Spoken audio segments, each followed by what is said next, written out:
Hello guys, Nev here. This is my Ignite Titan video guide. This is complementary to the guide uploaded on mobalytics, and let's jump into it. The whole build revolves around three keystones. First one is Avatar Fire, which allows me to convert my physical damage into fire. Second one is Resolute Technique, which allows me to ignore completely evasion. I can't critical hit because 200 mace's base critical hit chance is very low, so there is no point trying specking into critical. And also the third one is Blood Magic. Blood Magic removes my mana and let me cast with my health pool instead, which also helps me completely neglecting any mana affixes on my and mana regeneration affixes on my items.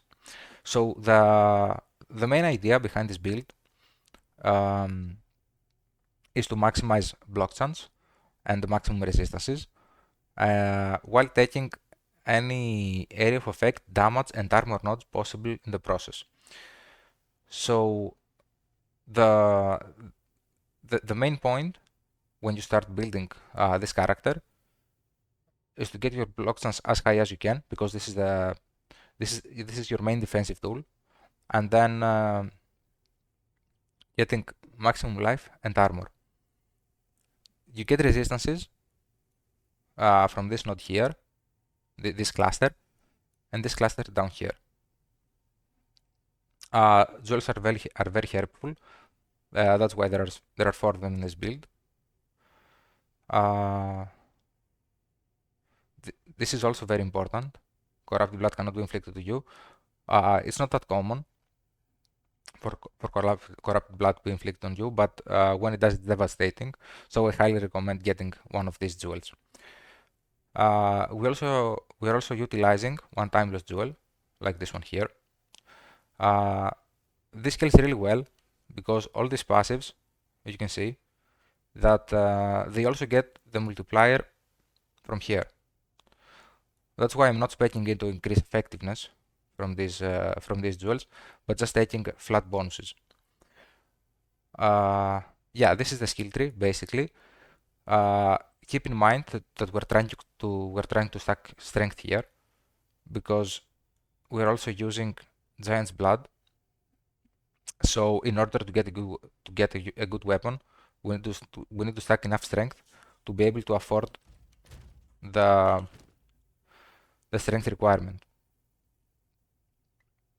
I'll go to the itemization part later. So this is about the skill tree. Life regeneration is good to have, but we will talk about that later as well. Let's see skill gems. So I'll just mouse over them real quick and talk a little bit about every link. So this is my auto attack link. Pretty much the only thing it does is give me rage if possible and if needed, and cull enemy rares or uniques. That's pretty much it. I'm not using it that often. Next one, and maybe the most important one, is Hammer of the Gods.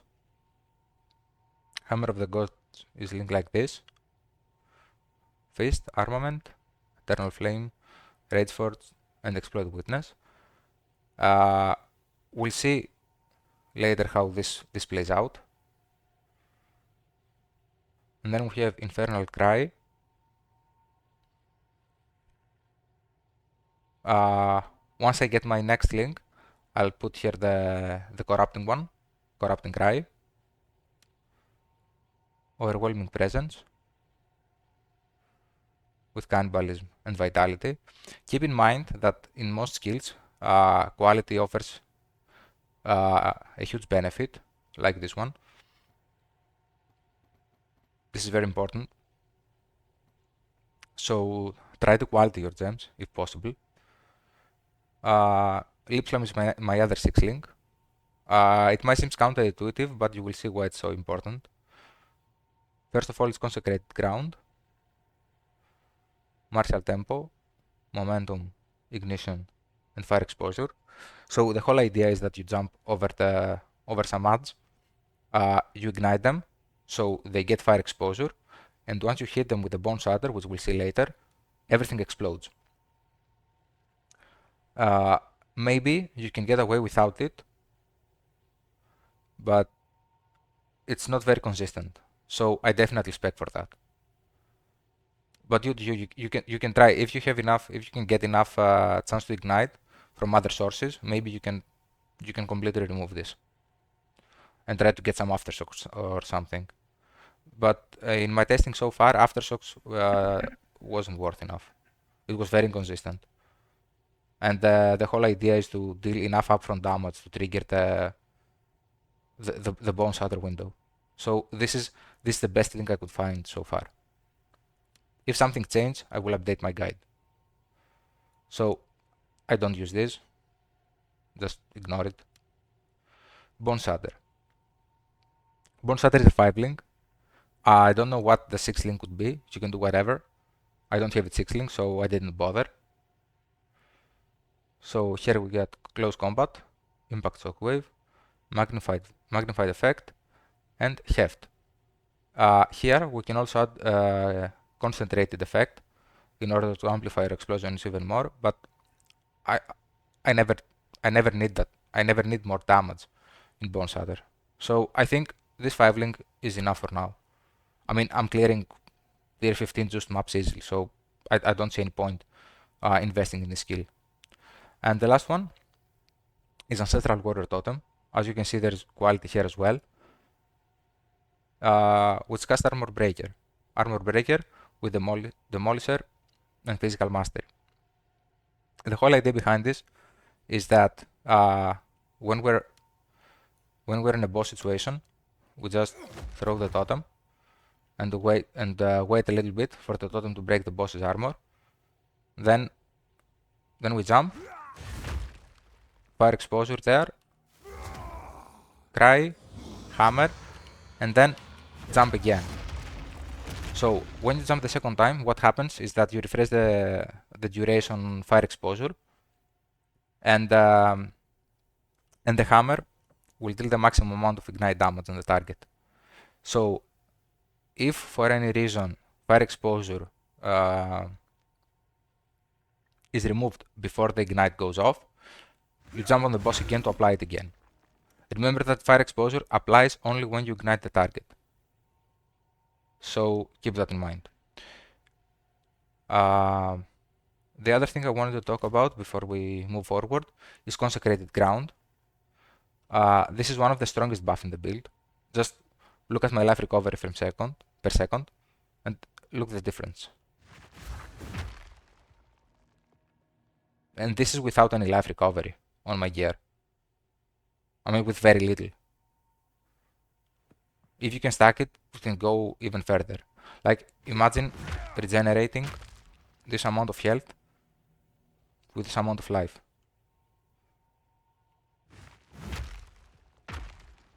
Without any regeneration.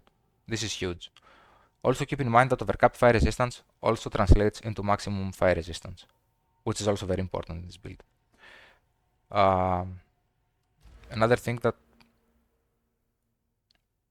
Another defensive layer, this is a bit niche, but I think it's still very useful, is this cluster here.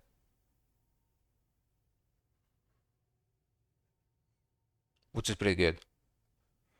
It's free damage reduction, which I really like. So my next point is to get here. This is an optional. This is an optional passive, but these three are very good, and they also scale with the jewel. There's an argument to get these two. I will try them and see how it works. But for now, these are the most important. So then let's take a look on the items. The items are pretty basic, nothing great here. There's just a high DPS 200 mace. Ideally, I would like to have some elemental damage with attacks. I don't have it. Build works just fine. I got a +3 level to all melee skills. I could not have it. Build works fine. It doesn't matter. This is my previous weapon. This one. Build works just fine. Anything does. As long as there is high physical damage, everything just works fine. Just keep in mind that you need to pay attention here. So this is a weapon. The other items are pretty much whatever, nothing crazy. So about gloves, this is the most important thing. These two. Maximum life, physical damage to attacks. Everything else, luxury. Increased attack speed, good to have, great to have. You live slam faster, you can live without it, definitely. +1 level to melee skills, luxury. Resistances, if you need them, get them. Not important. I mean, you can get them elsewhere, so it doesn't matter. This is a piece of gloves I got like the third day of the game. Like I never changed it. It works. Belt, same thing here. If you can get strength, it's great. I have this one also. This is better for the build. This one's giving me fire resistance though, so I can go even higher here. Anything works. Boots. This is the most important stuff. Movement speed, if you can get a 35%, get a 35%. It's huge. I always recommend it. Maximum life, huge. Everything else, you do you. Nothing's mandatory. These are the two most important things. About gem, I have chaos resistance.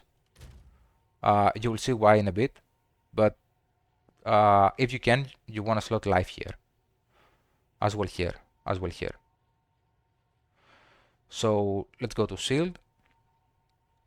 Shield. It's a very decent shield. Nothing crazy here as well. What we need is maximum block chance. We need to get this number. So with this passive skill tree, we're getting to 75%. I mean, if it's 73, it's not the end of the world, but try to cap it. So there's armor here. Okay, not a big deal. We have enough armor. And the other very important thing is, where is it? Here. Additional physical damage reduction. This is very important. This prevents one-shots. The only thing that scares this build is high crit one-shots. And 5% physical damage reduction is huge. No matter how you put it. This is the only reason I prefer running a rare shield over the surrender. Surrender is good for staying alive and taking tons of hits, but when it comes to high damage output, this will save your ass. About rings and amulets, nothing too crazy here. These are just, old rings. Just to cap my resistances and get some life. Physical damage again is the king. But, I mean, we don't deal physical damage, so this is dead. And the build still works fine. I mean, we don't need much in order to scale. I mean, this is also dead. This is my other ring. I would really like to have some physical damage here. But most of the stuff, I'm crafting it myself, so I can't be picky. And yeah, you also need to cap chaos resistance. You cannot neglect chaos resistance. Even after the nerf is very important. So yeah, this is here as well.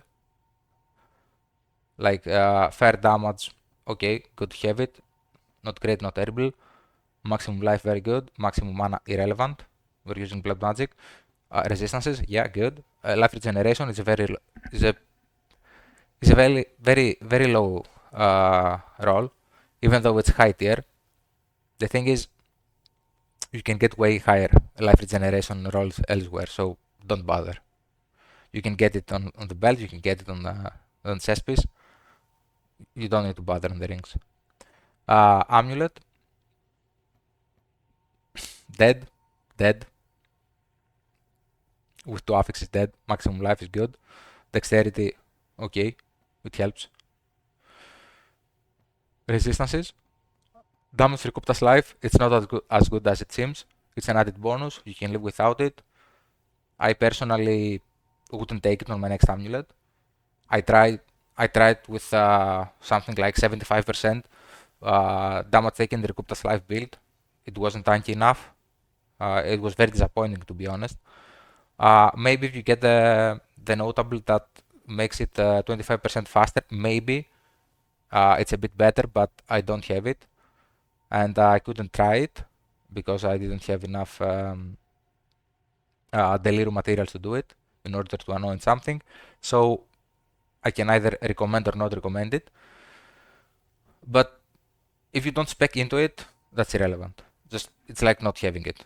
So this neck has like 1, 2, and 3 dead affixes, and it still works. Allocation, you can allocate whatever. This is how I bought it. I didn't anoint it myself. The reason I bought it is because of movement speed. It was cheap. Whatever, you do you. Depending on your playstyle, you want to allocate something relevant, depending and of course on the content you're doing. And let's talk about body armor a little bit. Body armor. What do you need in body armor? You of course need armor, maximum life. Strength is great, and fire resistance also scales with our maximum fire resistance, so we also wanna have it. This is irrelevant. Like if you can get something else, if you can get stats here, just get the stats. Don't bother. There are also some armors with implicit, like this one. This is a good example of a good armor, especially if you pair it with a shield. So just to give you an example of how strong this implicit is, paired with life regeneration per second, of course. This is very good armor. Take a look at the life recovery per second. This goes here, and once I create a consecrated ground, it's almost 400. 400, you know, it's a huge percentage. This also scales. The way it is also scales with maximum increased life. So if, for example, I use the shield, this goes even further. Consecration, boom.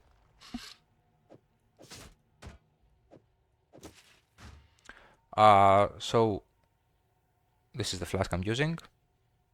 Not the best roll, but it gets the job done. We want instant recovery because our life regeneration is already really high. So what happens is that this is our panic button. If our health drops to a dangerous level, we're just spamming it in order to get us topped up. It's not like we're expecting to regenerate our life through the flask. It's just an instant boost of life. We might need to survive something. If you get one-shotted, you are one-shotted. If you don't get one-shotted, use the flask, get yourself top up. It's not like you need it very often. When you need it again, the passive charges gained per second will top it up for you. So you don't have to worry about it. It's great in boss fights. It's great if you fuck up some mechanic. If you don't get one shot, this will keep you alive. If there is constant damage taken, your life recovery per second will keep you alive. You're not relying on the flask. This is the oh shit moment button. We're using this charm because pretty much we're chasing most of other CCs. So we regenerate through poison and ignite, which is huge. If something is really high, we just stomp, and the consecrated ground will keep us alive. If you get bleeding debuff, just jump and stand still. You're not gonna die. You completely neglect the mechanic. Uh, if you get cursed, just jump. Consecrated ground will deal with the curse. The only things we don't easily deal is shock and freeze. Uh, Shock is not that common in the game. The most probable cause of it is for you standing on soggy ground. So watch your feet. Don't stand on soggy ground. It's not that easy to get shocked otherwise. And the most terrifying thing, in my opinion, is getting freeze. If you get frozen, you are relying on the flask. If flask is not enough, you are dead. You cannot react to anything. So this is why it's very important to get an anti-freeze charm. This is relevant. So that's pretty much is the build. The basic build. Of course, there are variants. One variant is with machination. We can take a look at it. I'm gonna swap really quick.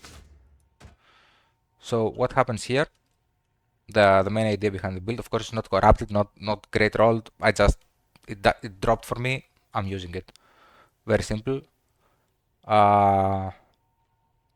Once I get a couple of divines, I'm gonna try and roll a better roll on it. It works fine for me as it is.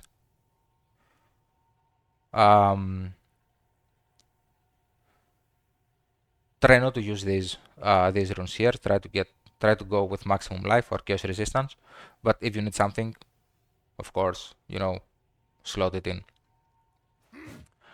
So this build, how it works. The whole idea behind this build is to create a massive health pool. Of course, this can go way higher if I swap my runes around and get some new items and perfect life rolls. And the idea is that you don't get one shot. This is a boss killing build. And so what happens is you jump around here and there, and once you are ready, you jump onto the boss, you drop the totem, you jump, execute the combo, jump out, regenerate your life, stay alive. If you get hit, if it's not a hard one-shot mechanic, you will survive it with an optimal build. In this build, I don't have that much life, so it's questionable if I can survive something big. But you can do better than me. And the third variant is with the surrender. I don't have one to showcase, to be honest. I think this is the surrender build is very consistent for mapping. There are arguments to be made using a rare shield with high block chance, because you get the physical damage reduction, which is huge and helps you against one shot. It depends on how hard the content you're doing is. And of course, you can manipulate the fight so you can have like multiple ads hitting you, so you can get value from the surrender. But yet again, it's completely up to you. You do you, choose the build you prefer, adjust it to your playstyle, adjust it to the content you're doing, and you will be fine. This is a pretty flexible build. So let's jump into a map. I'm gonna use this one, which is the boss killing one, in order to showcase it. And let's just drop these things here. Okay. And let's get a random map. So I'll go with temporal change, just to showcase how we neglect curses. Let's do this and this. This is the tier 15 map. I will also do a boss fight.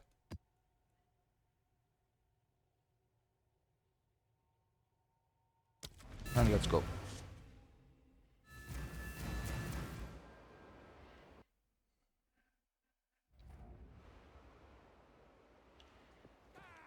Come here. So see the numbers on top of the screen.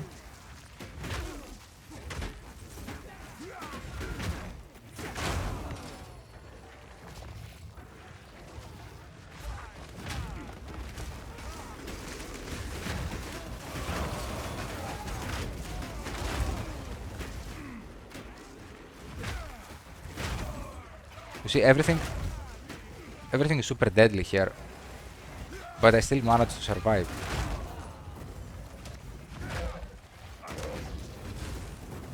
And this is possibly the single worst map for this build.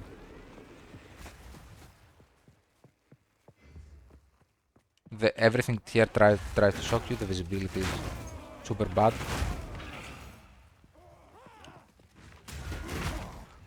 There are there are hard to deal odds, but yet again we somehow manage to stay alive and pretty much destroy everything. Like, everything goes boom.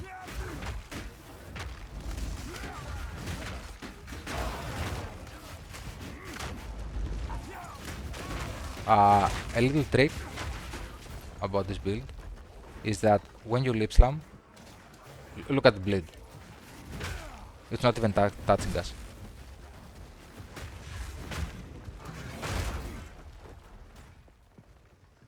So I'm skipping everything to the boss just to showcase it.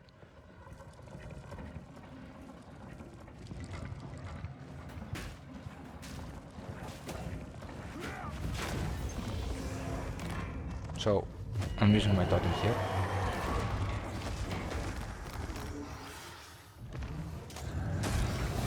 Jump.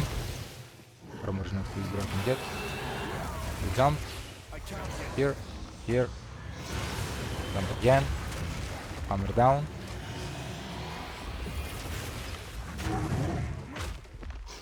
We just auto attack here. Not a big deal.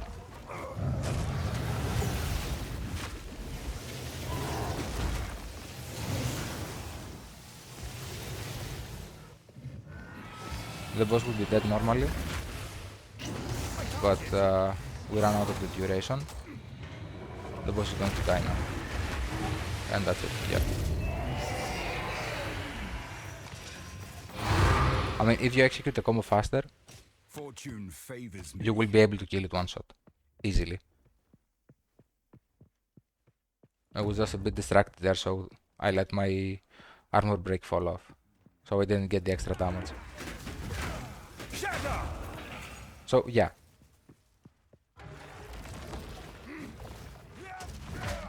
This is how it goes. With all these curses.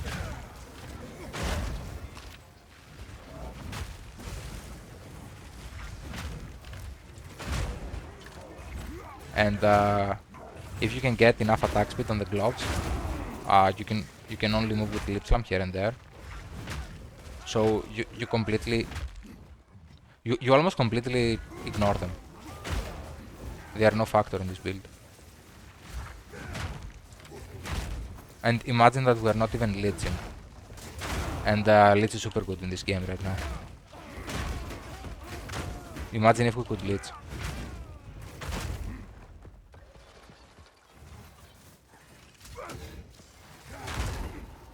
Let's try this on the essence and see how it goes as well. I'm jumping around. And of course, keep in mind that this build is not optimized for mapping. I'm using the boss killing setup. Just to showcase the potential of the build.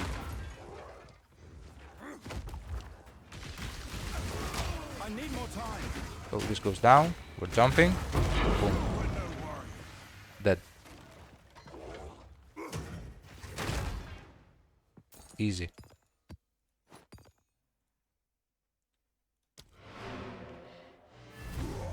That's the build.